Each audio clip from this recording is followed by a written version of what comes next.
इत्थे असी ये दोनों चीज़ों को बड़े ध्यान नाल समझना है, रचना ते रमिया होया राम। अज साडी त्रासदी की आ भी साडे कई प्रचारक ना जी इस कंसैप्ट नूं मिसइंटरप्रेट कर रहे हैं, इहदी व्याख्या दे अर्थ गलत कर रहे हैं। ते अज इस गल ते जोर दिता जा रहा भी जिहड़ी परमात्मा की असल होंद है उन्होंने रद्द किया जा रहा। वैसे सूरज नूं कोई अन्ना रद्द करे, सूरज की होंद नहीं रद्द हो जानी। कोई नास्तिक बंदा परमात्मा की होंद नूं रद्द कर देवे, परमात्मा की होंद नहीं रद्द होनी। पर फिर भी ये दावे किए जा रहे हैं भी असीं मनदे ही नहीं रब है।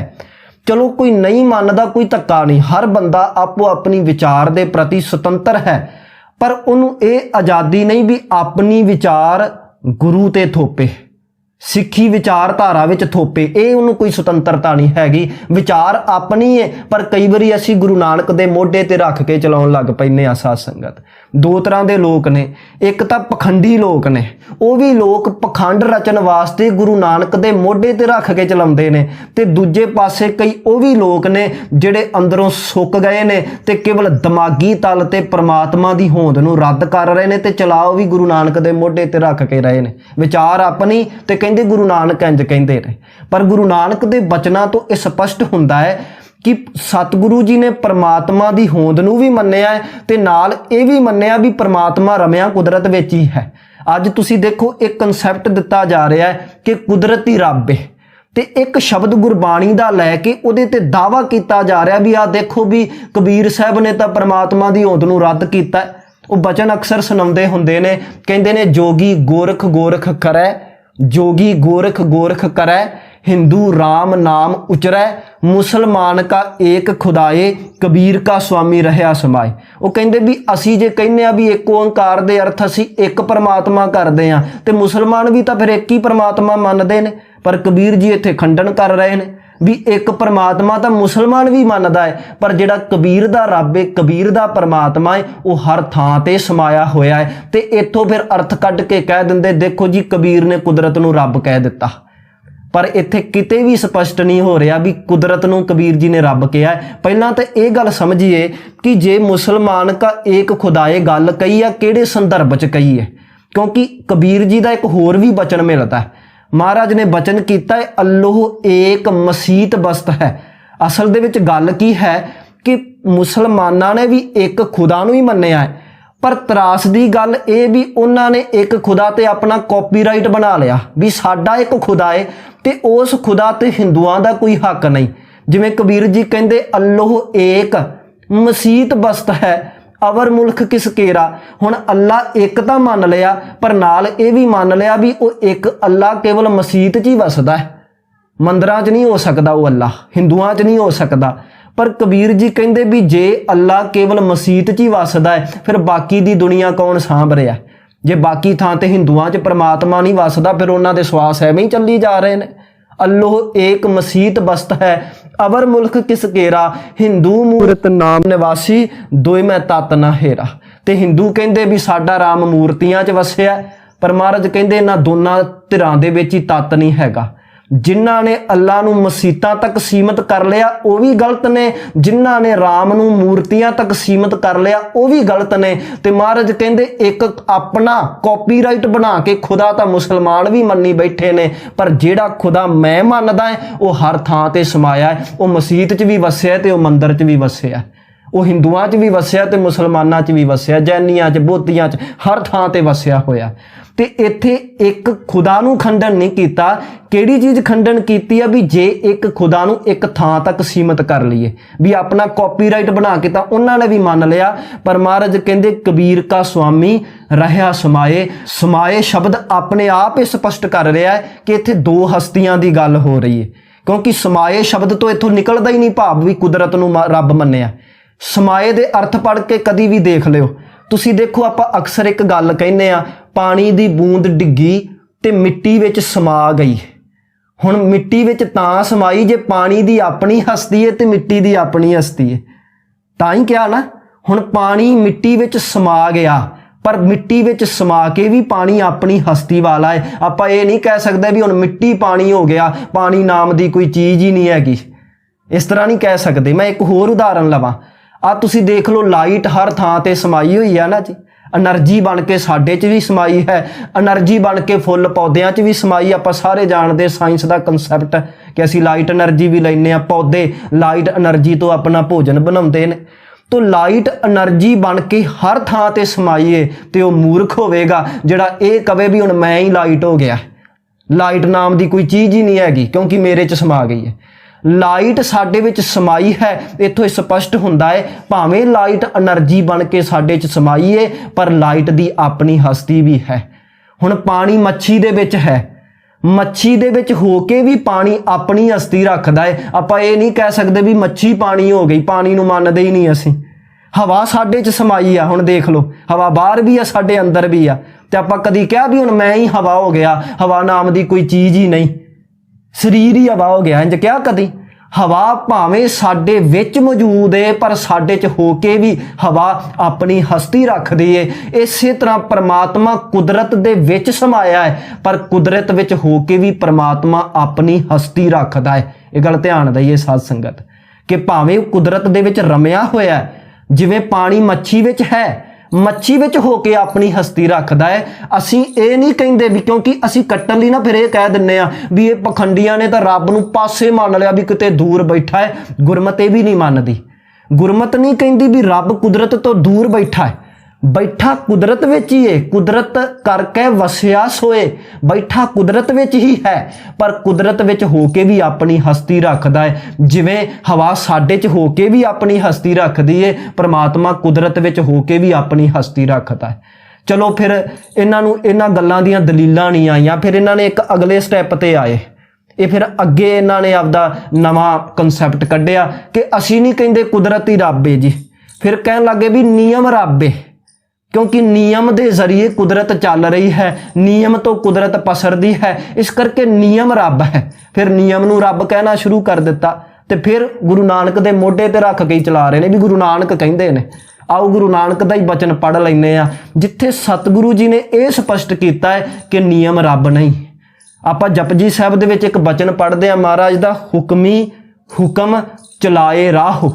चलाए राहो तो भाव संसार चला रहा है, इत्थे संसार की गल हो गई। तो किवें चला रहा है? हुक्म दे जरिए। हुण हुक्म दे अर्थ आपां नियम करते हैं कि नियम दे जरिए संसार चलाया जा रहा है। तो नियम दे जरिए कौन चला रहा है? हुक्मी। हुण इत्थे देखो हुक्म ते हुक्मी दो शब्द वरते ने। हुक्म नूं कंट्रोल करने वाला हुक्मी, हुक्म नूं बनाउण वाला हुक्मी, हुक्म नूं चलाउण वाला हुक्मी। हुण देखो इत्थों हुक्मी नूं रद्द नहीं किया जा सकता, महाराज ने स्पष्ट किया है। महाराज कहंदे हुक्मी, वो हुक्मी परमात्मा हुक्म चलाए राओ। नियम तो एक जरिया है कुदरत नूं चलाउण दा। असी जरिया गुरु नूं कहण लग गए, नियम जरिया है कुदरत नूं चलाउण दा। महाराज कहंदे वो परमात्मा नियम दे जरिए संसार नूं चला रहा है। हुक्मी हुक्म चलाए राओ। मान लो हुण सड़क ते चलण दा नियम आ जी, सड़क चलाउणी आ ते नियम बना दिता गया भी इधर नूं जाण वाले खब्बे, इधर नूं जाण वाले सज्जे। चलो भारत का नियम है, होरलां देशां विच किसी होर ढंग का नियम बनया होवेगा। नियम बन गया एक कि सज्जे चलना है, किसी ने खब्बे चलना, आउंदा है तो सज्जे जांदा है तो खब्बे, जिवें भी बन गया नियम। तो हुण ये नियम नूं कंट्रोल करने वाला तो बनाउण वाला भी है ना। हुण जे आपां कहिए भी नियम ही सब कुछ हो गया, पर हुण जे कोई नियम नूं कंट्रोल करने वाला ना होया तो नियम मनदा कौन है? मैं बेनती करां, ये हुक्म नूं कंट्रोल करने वाला हुक्मी भी है। महाराज ने स्पष्ट किया है हुक्मी हुक्म चलाए राओ। हुक्मी परमात्मा हुक्म दे जरिए, नियम दे जरिए इस संसार चला रहा है। आसा दी वार दे विच एक होर बचन पढ़दे आ, स्पष्ट हो जाऊगा, जिथे महाराज ने यह भी कहा भी कुदरत दा मालक भी कोई है तो वह मालक फिर हुक्म दे जरिए कुदरत चला रहा है। बचन आउंदा है, कुदरत दिसै कुदरत सुनिए, कुदरत भौ सुखसार, कुदरत पाताली आकाशी, कुदरत सर्ब आकार, कुदरत वेद पुराण कतेबां, कुदरत सर्ब विचार, कुदरत खाना पीना पहनन, कुदरत सर्ब प्यार, कुदरत जाति जिनसी रंगी, कुदरत जी जहान, कुदरत नेकियां कुदरत बदियां, कुदरत मान अभिमान, कुदरत पौन पानी बै संतर, कुदरत धरती खाक। हुण देखो पहला कुदरत नूं डिफाइन करता, जो देख रहा है, जो सुन रहा है, ये सब कुछ कुदरत है। जिन्ने भी धार्मिक विचार वख-वख किस्मां दी विचार होनी, ये कुदरत है। जिन्ने भी आकार ने, पताल ने, आकाश ने, जिन्ने भी स्ट्रक्चर ने, ਇਹ ਕੁਦਰਤ ਹੈ। ਵੱਖ-ਵੱਖ ਤਰ੍ਹਾਂ ਦੀਆਂ ਭਾਵਨਾਵਾਂ ਤੇ ਜਜ਼ਬੇ ਅੰਦਰ ਪੈਦਾ ਹੁੰਦੇ ਨੇ। ਕਿਸੇ ਦੇ ਅੰਦਰ ਪਿਆਰ ਵਾਲਾ ਜਜ਼ਬਾ ਪੈਦਾ ਹੁੰਦਾ ਹੈ, ਕਿਸੇ ਦੇ ਅੰਦਰ ਹੰਕਾਰ ਵਾਲੀ ਚੀਜ਼ ਪੈਦਾ ਹੋ ਜਾਂਦੀ ਹੈ। ਇਹ ਸਭ ਕੁਝ ਕੁਦਰਤ ਹੈ। ਪਰ ਅੰਤਲੀਆਂ ਤੁਕਾਂ ਵਿੱਚ ਕਹਿ ਦਿੱਤਾ ਇਹ ਸਭ ਕੁਝ ਕੁਦਰਤ, ਪਰ ਸਭ ਤੇਰੀ ਕੁਦਰਤ। ਹੁਣ ਸ਼ਬਦ ਤੇਰੀ ਕੁਦਰਤ ਵਰਤਿਆ, ਜਿੱਥੇ ਤੇਰੀ ਸ਼ਬਦ ਆ ਗਿਆ ਨਾ, ਮੰਨ ਲਓ ਹੁਣ ਕਵੇ ਵੀ ਇਹ ਤੇਰਾ ਘਰ, ਜਿੱਥੇ ਤੇਰਾ ਘਰ ਆ ਗਿਆ ਨਾ ਜੀ, ਉਹਦਾ ਮਤਲਬ ਕੀ ਹੋਇਆ ਵੀ ਘਰ ਤੇ ਘਰ ਦਾ ਮਾਲਕ ਦੋ ਚੀਜ਼ਾਂ ਨੇ। ਜਿੱਥੇ ਤੇਰੀ ਕੁਦਰਤ ਆ ਗਿਆ ਮਤਲਬ ਕੁਦਰਤ ਤੇ ਕੁਦਰਤ ਦਾ ਮਾਲਕ ਦੋ ਹਸਤੀਆਂ ਨੇ। ਪਰ ਅਚਰਜ ਇਹ ਆ ਵੀ ਕੁਦਰਤ ਦਾ ਮਾਲਕ ਸਮਾਇਆ ਕੁਦਰਤ ਵਿੱਚ ਹੀ ਹੋਇਆ ਹੈ। ਸਭ ਤੇਰੀ ਕੁਦਰਤ, ਤੂੰ ਕਾਦਰ ਕਰਤਾ, ਤੂੰ ਇਸ ਕੁਦਰਤ ਨੂੰ ਬਣਾਉਣ ਵਾਲਾ ਹੈ। ਪਾਕੀ ਨਾਈ ਪਾਕ ਤੇ ਆਖਰੀ ਤੁਕ ਨਾਨਕ ਹੁਕਮੈ ਅੰਦਰ ਵੇਖੈ। ਹੁਣ ਫਿਰ ਉਹ ਪਰਮਾਤਮਾ ਜਿਹੜਾ ਏ ਨਿਯਮ ਦੇ ਜ਼ਰੀਏ ਫਿਰ ਇਸ ਕੁਦਰਤ ਦੀ ਸੰਭਾਲ ਕਰ ਰਿਹਾ, ਹੁਕਮ ਦੇ ਜ਼ਰੀਏ, ਨਿਯਮ ਦੇ ਜ਼ਰੀਏ। ਨਾਨਕ ਹੁਕਮੇ ਅੰਦਰ ਵੇਖੈ ਵਰਤੈ ਤਾਕੋ ਤਾਕ। ਤੋਂ ਇੱਥੋਂ ਇਹ ਸਪਸ਼ਟ ਹੁੰਦਾ ਹੈ ਹੁਕਮੀ ਪਰਮਾਤਮਾ ਹੈ, ਹੁਕਮ ਨਿਯਮ, ਤੇ ਉਹ ਹੁਕਮੀ ਨਿਯਮ ਦੇ ਜ਼ਰੀਏ ਇਸ ਕੁਦਰਤ ਨੂੰ, ਇਸ ਸੰਸਾਰ ਨੂੰ ਚਲਾ ਰਿਹਾ ਹੈ। ਕੁਦਰਤ ਰੱਬ ਨਹੀਂ, ਨਿਯਮ ਰੱਬ ਨਹੀਂ। ਨਿਯਮ ਨੂੰ ਕੰਟਰੋਲ ਕਰਨ ਵਾਲਾ ਤੇ ਨਿਯਮ ਦੇ ਜ਼ਰੀਏ ਕੁਦਰਤ ਨੂੰ ਚਲਾਉਣ ਵਾਲਾ ਉਹ ਹੁਕਮੀ ਪਰਮਾਤਮਾ ਹੈ। ਤੇ ਗੁਰੂ ਨਾਨਕ ਨੇ ਉਸ ਹਸਤੀ ਨੂੰ ਮੰਨਿਆ ਹੈ, ਪਰ ਉਹ ਹਸਤੀ ਸਮਾਈ ਕੁਦਰਤ ਵਿੱਚ ਹੀ ਹੋਈ ਹੈ। ਤੋ ਇੱਥੋਂ ਇਹ ਸਪਸ਼ਟ ਹੁੰਦਾ ਹੈ। ਇੱਕ ਹੋਰ ਜਿਹੜੀ ਅਸੀਂ ਨਾ ਫੋਕੀ ਜੀ ਗੱਲ ਕਰਦੇ, ਪਿੱਛੇ ਜੇ ਇੱਕ ਸੱਜਣ ਮਿਲਿਆ, ਉਹ ਕਹਿਣ ਲੱਗਾ ਵੀ ਦੇਖੋ ਜੀ ਆ ਮਾਹੌਲ ਆਇਆ ਇਹੋ ਜਿਹਾ, ਤੇ ਕਈ ਵਾਰੀ ਕੋਈ ਬਿਮਾਰ ਹੋ ਜਾਵੇ ਨਾ ਜੀ, ਮੰਨ ਲਓ ਕੋਈ ਬਿਮਾਰ ਹੋ ਗਿਆ, ਕੋਈ ਬਿਮਾਰੀ ਲੱਗ ਗਈ, ਤੇ ਠੀਕ ਤਾਂ ਉਹਨਾਂ ਨੂੰ ਡਾਕਟਰ ਕਰ ਰਿਹਾ ਦਵਾਈਆਂ ਦੇ ਕੇ, ਤੇ ਅਖੌਤੀ ਧਰਮ ਵਾਲੇ ਕ੍ਰੈਡਿਟ ਰੱਬ ਨੂੰ ਦੇ ਦਿੰਦੇ ਨੇ। ਕਹਿਣਾ ਤਾਂ ਇਹ ਚਾਹੀਦਾ ਸੀ ਵੀ ਡਾਕਟਰ ਨੇ ਠੀਕ ਕੀਤਾ, ਤੇ ਅਖੌਤੀ ਧਰਮੀ ਕਹਿੰਦੇ ਵਾਹਿਗੁਰੂ ਤੇਰਾ ਸ਼ੁਕਰ ਹੈ ਤੂੰ ਠੀਕ ਕੀਤਾ। ਉਹ ਸੱਜਣ ਇਸ ਤਰ੍ਹਾਂ ਕਹਿ ਰਿਹਾ ਸੀ। ਤੇ ਪਰ ਮੈਂ ਬੇਨਤੀ ਕਰਾਂ ਸਾਧ ਸੰਗਤ, ਅਸਲ ਦੇ ਵਿੱਚ ਹਰ ਚੀਜ਼ ਦੇ ਵਿੱਚ ਵਰਤਣ ਵਾਲਾ ਪਰਮਾਤਮਾ ਹੀ ਹੈ।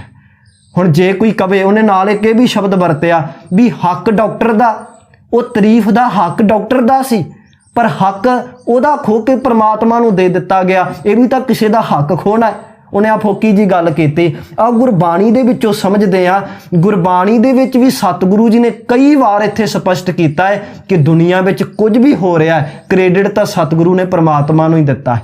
ਜਿਹੜੇ ਕਹਿੰਦੇ ਵੀ ਠੀਕ ਤਾਂ ਡਾਕਟਰ ਨੇ ਕੀਤਾ ਹੈ, ਪਰ ਇਹ ਗੱਲ ਯਾਦ ਰੱਖਿਓ ਪਰਮਾਤਮਾ ਦੀ ਰਜ਼ਾ ਹੈ ਤੇ ਡਾਕਟਰ ਦੀ ਦਵਾਈ ਵੀ ਅਸਰ ਕਰੇਗੀ। ਜੇ ਪਰਮਾਤਮਾ ਦਾ ਹੁਕਮ ਹੋ ਗਿਆ ਨਾ ਵੀ ਫਲਾਣੇ ਬੰਦੇ ਦੇ ਸਵਾਸ ਖਤਮ, ਜਿਹੜੀ ਦਵਾਈ ਨਾਲ ਉਸ ਡਾਕਟਰ ਨੇ ਲੱਖਾਂ ਮਰੀਜ਼ਾਂ ਨੂੰ ਬਚਾਇਆ ਹੋਵੇ, ਉਹ ਦਵਾਈ ਵੀ ਵਰਤ ਕੇ ਦੇਖ ਲਏ। ਜੇ ਹੁਕਮ ਹੋ ਗਿਆ ਪਰਮਾਤਮਾ ਦਾ ਕਿ ਇਹਦੇ ਸਵਾਸ ਖਤਮ, ਜਿੰਨੀ ਮਰਜ਼ੀ ਦਵਾਈ ਵਰਤ ਕੇ ਦੇਖ ਲਏ, ਉਹ ਮਰੀਜ਼ ਨਹੀਂ ਬਚਣਾ। ਤੇ ਜੇ ਬਚਿਆ ਤੇ ਪਰਮਾਤਮਾ ਦੀ ਰਜ਼ਾ ਹੈ। ਆਓ ਗੁਰਬਾਣੀ ਦੇ ਵਿੱਚੋਂ ਦੇਖਦੇ ਹਾਂ ਇੱਕ ਇਤਿਹਾਸਕ ਹਵਾਲਾ, ਤੇ ਗੁਰਬਾਣੀ ਦੇ ਵਿੱਚ ਵੀ ਉਹ ਬਚਨ ਨੇ ਸਾਧ ਸੰਗਤ, ਤੇ ਤੁਸੀਂ ਆਪ ਅਰਥ ਪੜ੍ਹ ਲਿਓ। ਕਈ ਵਾਰੀ ਕਹਿ ਦਿੰਦੇ ਆ ਵੀ ਜੇ ਆਪ ਦੇ ਢੰਗ ਨਾਲ ਅਰਥ ਕਰਦੇ ਨੇ, ਤੁਸੀਂ ਆਪ ਅਰਥ ਵਿਚਾਰ ਕੇ ਪੜ੍ਹ ਲਿਓ ਸਾਧ ਸੰਗਤ। ਗੁਰਬਾਣੀ ਦੇ ਵਿੱਚ ਇੱਕ ਬਚਨ ਆਉਂਦਾ ਹੈ ਜਿਹਦੇ ਵਿੱਚ ਇੱਕ ਇਤਿਹਾਸਕ ਹਵਾਲਾ ਵੀ ਹੈ। ਧੰਨ ਗੁਰੂ ਅਰਜਨ ਸਾਹਿਬ ਜੀ ਦੇ ਸਾਹਿਬਜ਼ਾਦੇ ਸ੍ਰੀ ਹਰਗੋਬਿੰਦ ਸਾਹਿਬ, ਆਪਾਂ ਜਾਣਦੇ ਹਾਂ ਇਤਿਹਾਸ ਦੱਸਦਾ ਵੀ ਉਹਨਾਂ ਨੂੰ ਚੇਚਕ ਦੀ ਬਿਮਾਰੀ ਹੋ ਗਈ, ਸੀਤਲਾ ਦੀ ਬਿਮਾਰੀ ਹੋ ਗਈ।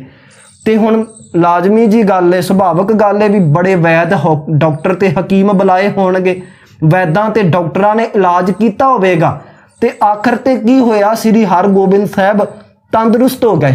ਤੇ ਜਦੋਂ ਸ੍ਰੀ ਹਰਗੋਬਿੰਦ ਸਾਹਿਬ ਤੰਦਰੁਸਤ ਹੋਏ ਤੇ ਧੰਨ ਗੁਰੂ ਅਰਜਨ ਸਾਹਿਬ ਜੀ ਨੇ ਇੱਕ ਬਚਨ ਉਚਾਰਨ ਕੀਤਾ। ਮਹਾਰਾਜ ਕਹਿੰਦੇ ਨੇਤਰ ਪ੍ਰਗਾਸ ਕੀਆ ਗੁਰਦੇਵ, ਭਰਮ ਗਏ ਪੂਰਨ ਭਈ ਸੇਵ।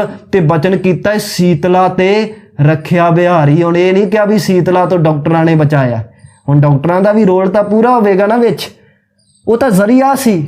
ਪਰ ਮਹਾਰਾਜ ਕਹਿੰਦੇ ਬਚਾਉਣ ਵਾਲਾ ਪਰਮਾਤਮਾ, ਜੇ ਉਹਦੀ ਰਜ਼ਾ ਹੋਈ ਤੇ ਤਾਂ ਹਰਗੋਬਿੰਦ ਨਵਾਂ ਨਰੋਆ ਹੋਇਆ, ਤਾਂ ਹਰਗੋਬਿੰਦ ਸਾਹਿਬ ਤੰਦਰੁਸਤ ਹੋਏ ਨੇ। ਮਹਾਰਾਜ ਕਹਿੰਦੇ ਸੀਤਲਾ ਤੇ ਰੱਖਿਆ ਬਿਹਾਰੀ, ਪਾਰ ਬ੍ਰਹਮ ਪ੍ਰਭ ਕਿਰਪਾ ਧਾਰੀ। ਉਹ ਪਰਮਾਤਮਾ ਨੇ ਕਿਰਪਾ ਕੀਤੀ ਆ ਤੇ ਤਾਂ ਬਚੇ ਨੇ। ਅਸੀਂ ਫੋਕੀਆਂ ਗੱਲਾਂ ਕਰਦੇ, ਡਾਕਟਰ ਨੇ ਬਚਾਇਆ। ਹੁਣ ਗੁਰੂ ਅਰਜਨ ਸਾਹਿਬ ਜੀ ਤਾਂ ਕਹਿ ਰਹੇ ਨੇ ਸੀਤਲਾ ਤੋਂ ਬਚਾਉਣ ਵਾਲਾ ਪਰਮਾਤਮਾ, ਕਿਵੇਂ ਉਹਦੀ ਹਸਤੀ ਨੂੰ ਰੱਦ ਕਰ ਸਕਦੇ ਆ। ਇੱਕ ਹੋਰ ਹਵਾਲਾ, ਇਹ ਵੀ ਬਚਨ ਗੁਰਬਾਣੀ ਚੋਂ ਹੀ ਆਉਂਦਾ ਹੈ, ਤੇ ਨਾਲ ਇੱਕ ਇਤਿਹਾਸਕ ਹਵਾਲਾ। ਆਪਾਂ ਜਾਣਦੇ ਹਾਂ ਸਾਧ ਸੰਗਤ, ਸੁਲਹੀ ਗੁਰੂ ਅਰਜਨ ਸਾਹਿਬ ਜੀ ਤੇ ਹਮਲਾ ਕਰਨ ਆਉਂਦਾ ਹੈ। ਸਤਿਗੁਰੂ ਜੀ ਨੂੰ ਖਬਰ ਪਹੁੰਚੀ ਤੇ ਸਿੱਖਾਂ ਨੇ ਕਿਹਾ ਸਤਿਗੁਰੂ ਸੁਲਹੀ ਹਮਲਾ ਕਰਨ ਆ ਰਿਹਾ ਹੈ, ਇੰਜ ਕਰੋ ਇੱਕ ਚਿੱਠੀ ਲਿਖ ਕੇ ਭੇਜ ਦਿਓ ਤੇ ਉਹਦੇ ਨਾਲ ਸੁਲ੍ਹਾ ਕਰ ਲਈਏ ਵੀ ਸੁਲਹੀ ਸਾਡੀ ਕੋਈ ਦੁਸ਼ਮਣੀ ਨਹੀਂ, ਤੂੰ ਹਮਲਾ ਨਾ ਕਰ। ਫਿਰ ਕਿਸੇ ਨੇ ਇਹ ਸਲਾਹ ਦਿੱਤੀ ਮਹਾਰਾਜ ਚਿੱਠੀ ਨਹੀਂ ਭੇਜਣੀ, ਇੰਜ ਕਰੋ ਕੁਝ ਬੰਦੇ ਭੇਜ ਦਿਓ, ਬੰਦੇ ਭੇਜ ਕੇ ਸ਼ਹਿਰ ਤੋਂ ਬਾਹਰ ਜਾ ਕੇ ਸੁਲ੍ਹਾ ਕਰ ਲੈਂਦੇ ਆ। ਤੇ ਤੀਜੇ ਨੇ ਕਿਹਾ ਮਹਾਰਾਜ ਜੇ ਬੰਦੇ ਵੀ ਨਹੀਂ ਭੇਜਣੇ ਕੋਈ ਹੋਰ ਹੀਲਾ ਵਸੀਲਾ ਕਰ ਲਈਏ, ਪਰ ਮਹਾਰਾਜ ਕਹਿੰਦੇ ਨਾ ਮੈਂ ਚਿੱਠੀ ਲਿਖਣੀ ਹੈ, ਨਾ ਮੈਂ ਬੰਦੇ ਭੇਜਣੇ ਨੇ, ਨਾ ਮੈਂ ਕੋਈ ਹੋਰ ਹੀਲਾ ਵਸੀਲਾ ਕਰਨਾ ਹੈ। ਇੱਕ ਹੀਲਾ ਮੈਂ ਕਰ ਲਿਆ, ਉਹ ਕੀ, ਮੈਂ ਤਾਂ ਪਰਮਾਤਮਾ ਦੇ ਚਰਨਾਂ ਦੀ ਟੇਕ ਲੈ ਰਿਹਾ ਬਸ। ਗੁਰਬਾਣੀ ਦੇ ਵਿੱਚ ਵੀ ਬਚਨ ਆਉਂਦਾ ਹੈ, ਪ੍ਰਥਮੇ ਮਤਾ ਜੇ ਪੱਤਰੀ ਚਲਾऊं, द्वितीय मता दोय मानुख पहुँचाऊं, तृतीय मता किश करूं उपाया, मैं सब किश छोड़ प्रभ तू ही ते आया। महाराज कहते मैं तो सब कुछ छड्ड परमात्मा नूं ध्याना कीता। ते फिर नतीजा की होया, सुलही मारिया गया। किवें मारिया गया आपां सारे जानते हैं कि जदों प्रिथी चंद दे पिंडों सुलही फौज लैके चढ़न लगा सी ते फिर प्रिथी चंद दे कहण ते प्रिथी चंद दा आवा देखण चला गया, इट्टां दा आवा। ਜਦੋਂ ਉੱਥੇ ਗਿਆ ਘੋੜਾ ਤਰਬਕਿਆ ਤੇ ਘੋੜੇ ਸਣੇ ਸੁਲਹੀ ਅੱਗ ਦੇ ਆਵੇ ਵਿੱਚ ਡਿੱਗ ਪਿਆ ਤੇ ਘੋੜੇ ਸਣੇ ਸੁਲਹੀ ਸੜ ਕੇ ਖਾਕ ਹੋ ਗਿਆ। ਇਹ ਖਬਰ ਸਤਿਗੁਰਾਂ ਤੱਕ ਪਹੁੰਚੀ ਤੇ ਸਤਿਗੁਰਾਂ ਨੇ ਇਹ ਨਹੀਂ ਕਿਹਾ ਵੀ ਸੁਲਹੀ ਤੋਂ ਅੱਗ ਨੇ ਬਚਾਇਆ। ਹੁਣ ਦੇਖਿਆ ਜਾਵੇ ਤੇ ਸੜਿਆ ਤਾਂ ਅੱਗ 'ਚ, ਸੜਿਆ ਤਾਂ ਆਵੇ 'ਚ, ਪਰ ਮਹਾਰਾਜ ਨੇ ਕੀ ਬਚਨ ਵਰਤਿਆ, ਸੁਲਹੀ ਤੇ ਨਾਰਾਇਣ ਰਾਖ, ਸੁਲਹੀ ਕਾ ਹਾਥ ਕਹੀ ਨਾ ਪਹੁੰਚੇ, ਸੁਲਹੀ ਹੋਏ ਮੁਆ ਨਾ ਪਾਕ। महाराज ने यह नहीं कहा भी सुलही तो अग ने बचाया। अज दे साडे कई सज्जन होंदे उन्होंने कह देना सी भी लै बचाया तो अग ने, एवें क्रैडिट रब नूं। पर महाराज कह रहे ने सुलही तो अग ने नहीं बचाया, सुलही ते नारायण राख, सुलही का हाथ कहीं ना पहुँचे, सुलही होए मुआ ना पाक। काढ़ कुठार खसम सिर काटिया, उस परमात्मा ने मौत रूपी कुठार दे नाल सुलही नूं खत्म कर दिता। काढ़ कुठार खसम सिर काटिया, खिनमय होए गया है खाक, मंदा चितवत चितवत पचिया, जिन रचिया तिन दीना धाक, पुत्र मीत धन किशु न रहे ओस, छोड़ गया सब भाई साक। कहो नानक तिस प्रभ बलिहारी, जिन जन का कीनो पूर्ण वाक। मैं अग तो बलिहारी नहीं जाता, मैं तो परमात्मा तो बलिहारी जाना जिन्हें जन का यह बचन पूरा कर दिता भी सुलही साडा वाल भी विंगा नहीं कर सकता। ਹੁਣ देखो क्रेडिट परमात्मा ਨੂੰ ਦਿੱਤਾ ਜਾ ਰਿਹਾ ਹੈ। तो गुरबाणी ਦੇ ਵਿੱਚ ਜਿੱਥੇ ਮਰਜੀ ਹੁਕਮਨਾਮਾ ਲੈ ਕੇ ਸ਼ਬਦ ਪੜ੍ਹ ਲਓ, ਸਪਸ਼ਟ ਇਹੀ ਹੋਵੇਗਾ ਕਿ ਸਤਿਗੁਰੂ ਨੇ परमात्मा ਦੀ ਹੋਂਦ ਨੂੰ ਮੰਨਿਆ, ਪਰ ਉਹ ਜਿਹੜੀ ਹੋਂਦ ਹੈ ਮੰਨਿਆ ਇਹ ਆ ਵੀ ਸਮਾਈ ਕੁਦਰਤ ਵਿੱਚ ਹੀ ਹੋਈ ਹੈ, ਪਰ ਕੁਦਰਤ ਵਿੱਚ ਸਮਾ ਕੇ ਵੀ ਉਹ ਆਪਣੀ ਹਸਤੀ ਰੱਖਦਾ।